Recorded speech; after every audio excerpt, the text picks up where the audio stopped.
కేసీఆర్ నాని వైసీపీలో చేరడం, ఇటు చంద్రబాబు నాయుడిని లోకేష్ని తీవ్రంగా ఆయన విమర్శలు కూడా చేశారు. ఎట్లా చూస్తారు దీన్ని? మాకు చాలా బాధగా అనిపించిందండి. ఎందుకంటే ఆయన మంచి వ్యక్తి స్వతహా. అయితే ఆయన ఏమైనా తీసుకురావాలన్నా ఏదైనా చెయ్యాలన్నా చాలా పట్టుదలగా తీసుకొచ్చి చేసి పెట్టేవారు చక్కగాను. అలాంటి మనిషి బయటకు వెళ్ళిపోతే మాకు చాలా బాధ అనిపించింది ఒక విధంగాను. అలాంటి అనుభవం ఉన్న వ్యక్తి కదా, కొంచెం ఆలోచించుకుని ఇంకో అడుగు వేసుంటే ఆయన బాగుండేది. ఆయన తొందరతనానికి మేము ఎక్కువ బాధపడుతున్నాం ఎక్కువ నిజంగా ఈరోజు చెప్పాలంటే. ఈరోజు విజయవాడ అభివృద్ధి అంతా కూడా తన వల్లే జరిగింది. చంద్రబాబు నాయుడు కనీసం 100 కోట్లు కూడా విజయవాడ అభివృద్ధి కోసం వెచ్చించలేదని చెప్పి కేసీఆర్ నాని మొన్న ప్రెస్ మీట్లో చెప్పారు. అదేవిధంగా మోసగాడి చంద్రబాబు అని, లోకేష్కి అసలు ఏం అర్హత ఉంది, కనీసం ఎమ్మెల్యే కూడా గెలవలేదు, ఏ విధంగా పాదయాత్ర చేస్తాడు అని చెప్పి చేశాడు అని చెప్పి ఆయన చాలా పరుషపదజాలమే వాడిన పరిస్థితి. ఎట్లా చూస్తారు మరి దాన్ని? కొంచెం దారుణంగా అనిపించింది. ఎందుకంటే ఆయనకి బాధ అనిపించింది. తప్పు అని తెలిసినా కూడా వ్యతిరేకంగా మాట్లాడారు. అది కొంచెం మాకు బాధ కూడా అనిపిస్తుంది. ఎందుకంటే అంత మంచి వ్యక్తి ఈరోజు అలా మాట మార్చేసి మాట్లాడినందుకు రాజకీయంగా చిరాకు అనిపించింది మాకు కూడాను. బాబు గారు ఆయన ఒక్కరు ఇప్పుడు కేసీఆర్ నాని గారు ఆ వ్యాఖ్యలు చేశారు బాబు గారి మీద. ప్రజలు ఇంతమంది ఇదిగా ఇంత మంచితనం బాబు గారి మీద చూపిస్తుంటే ఆయన ఎలా వ్యాఖ్యలు చేస్తారో తెలియట్లేదు. ఆయనకి ఏదో గ్రహణం పట్టినట్టు అయిపోయింది ఆయనకి కూడా పరిస్థితి. ఈరోజు ఆయన్ని గట్టిగా మేము విమర్శించలేకపోతున్నాం. ఈరోజు మాకు బాధగా అనిపిస్తుంది. బాబు గాని అంత ఇది ఆయనకైతే లేదండి.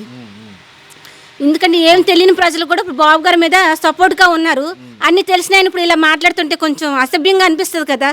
కొంచెం అది ఆలోచించమని కూడా ఆయన కూడా నేను కోరుకుంటున్నానండి ఈరోజు. నేను అంటే ఇక్కడ ఇంకోటి, ఈరోజు పార్టీని మొత్తం తానే తన భుజస్కంధాల మీదే మోసానని చెప్పి ఆయన చెప్తా ఉన్నారు. అది ఎంతవరకు వాస్తవం అంటారు? నిజంగా పార్టీ కార్యకర్తలు ఆయన ఈ స్థాయికి తీసుకొచ్చారు, లేకపోతే పార్టీని ఆయన ఈ స్థాయికి తీసుకొచ్చాడు అనుకోవాలి?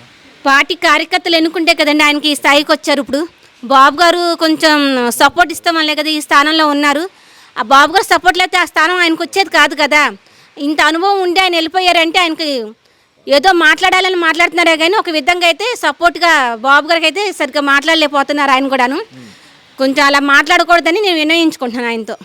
అదే. సో మరి ఈరోజు ఏదైతే ఎంపీ పదవి కోసం రచ్చ నడుస్తూ ఉందో విజయవాడ పార్లమెంట్ పరిధిలో, కేసీఆర్ నానికి వైసీపీ 3వ జాబితాలో విజయవాడ ఎంపీగా ఆయనే డిక్లేర్ చేసింది. ఆయన ఇంకా పూర్తి స్థాయిలో ఆ పార్టీకి కండవా కప్పుకోలేదు.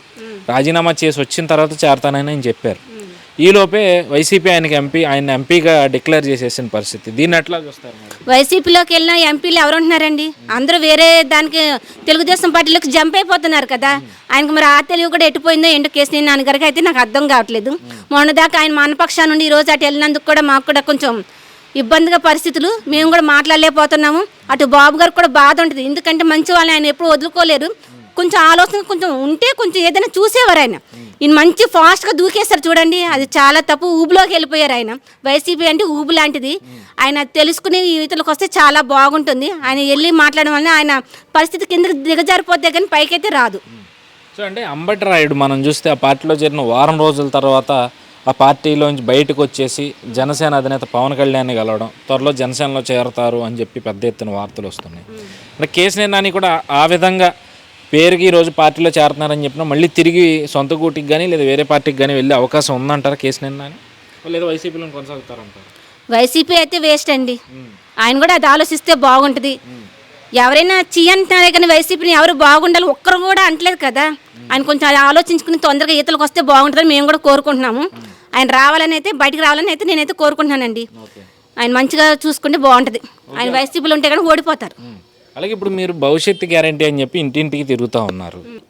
అయితే వీటికన్నిటికన్నా ముందు ప్రధానంగా ఓట్ల గురించి పెద్ద ఎత్తున చర్చ గత ఏడాది కాలం నుంచి కూడా. దొంగ ఓట్లు ఉన్నాయని చెప్పి తెలుగుదేశం, ఈ మధ్యకాలంలో వైసీపీ కొత్త పాట అందుకుంది. తెలుగుదేశం వాళ్ళు దొంగ ఓట్లు చేరుస్తూ ఉన్నారు, ఇంటింటికి భవిష్యత్తు గ్యారంటీ అంటూ వెళ్తాం అని చెప్పి మన ఎలక్షన్ కమిషన్ దగ్గర ఆయన వ్యాఖ్యలు కూడా ఇవే వ్యాఖ్యలు చేశారు.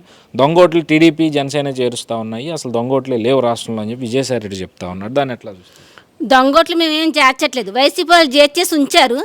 ఆ ఓట్లు మేము సరి చేస్తున్నాము. ఇప్పుడు మేము భవిష్యత్ గ్యారెంటీ అనే పథకంతో మేము ఒక్కో ఇంటికి వెళ్తే ప్రజలందరూ మాకు ఓట్లేదు మాకున్న ఓట్లు కూడా తీసేశారు, మేము కాపులు మాకు తీసేశారని చెప్పుకుంటున్నారు. కొందరు బీసీలు మాకు తీసేశారు అని చెప్పుకున్నారు. ఎందుకంటే వైసీపీ వాళ్ళు ఎంక్వైరీ చేసినప్పుడు ప్రతి ఇంటింటిలో కూడాను ఏ సెక్షన్ కార్డు అంటే కులం కార్డు ఇస్తామని చెప్పి ఇచ్చినప్పుడు సర్టిఫికేట్కి వాళ్ళ కులం గురించి కానీ అన్ని ఈక్వల్గా అన్ని నీట్గా తీసుకున్నారు. తీసుకుని ఫోన్ నెంబర్తో సహా అవన్నీ కనుక్కుని మొత్తం తీసేసి ఉంచారండి. ఇప్పుడు మేము ఆ భవిష్యత్తు గ్యారెంటీతో ఆ ఓట్లను కానీ ఏం లేవో మళ్ళీ మేము చాలా ఇదిగా కష్టపడుతున్నాం. 2 పూట్ల పొద్దున్న కానీ సాయంకాలం కానీ వచ్చి మేము కష్టపడే ఓట్లు మళ్ళీ పెట్టి వెంటనే రికవర్ చేసుకుంటూ వస్తున్నాం. దొంగ ఓట్లు వేసే అంత పరిస్థితి అయితే మాకు దిక్కుమాల పరిస్థితి మాకైతే తెలుగుదేశానికి కానీ జనసేనకి కానీ అయితే లేదు. నీకు ఉంది కాబట్టి నువ్వు ముందే వచ్చేసావు కాబట్టి వచ్చి నువ్వు ముందే దొంగలాగా వెళ్ళావు. నీది బయటికి వార్తలు వచ్చినాయి కదా, మా ఏం బయటికి రాలేదు వార్తలను. నీకు దమ్ముంటే ఛాలెంజ్ చేసుకో. నీకు ఉంది, నీ గవర్నమెంట్ నడుస్తుంది కదా ప్రస్తుతానికి. నువ్వు దమ్ముంది, నువ్వు చేసుకోగలవు. మా దొంగటి మేము చేస్తామని నువ్వు చూపించు. మేము చేయట్లేదు కాబట్టి నువ్వు చూపించలేకపోతున్నావు. ఏ విధంగా చూపిస్తావు మాకు?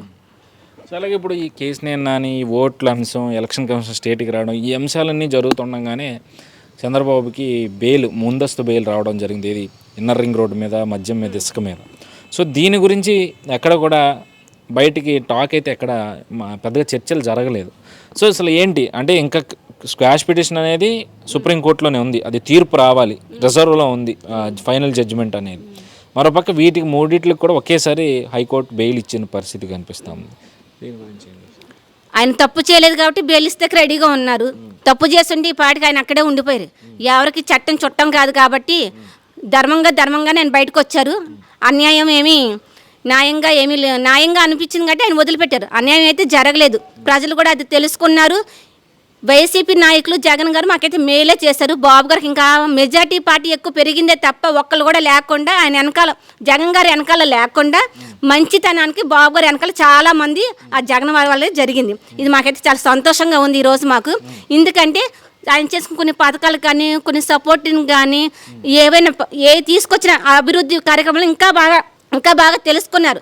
దానివల్ల మాకు ఇంకా చాలా సంతోషం అనిపించింది. ప్రజలకు ఇది వచ్చింది కాబట్టి మాకు చాలా సంతోషం అనిపిస్తుందండి. మాకైతే దిగులైతే ఏం లేదు, హ్యాపీగా ఉన్నాం మేమైతే. ఓకే.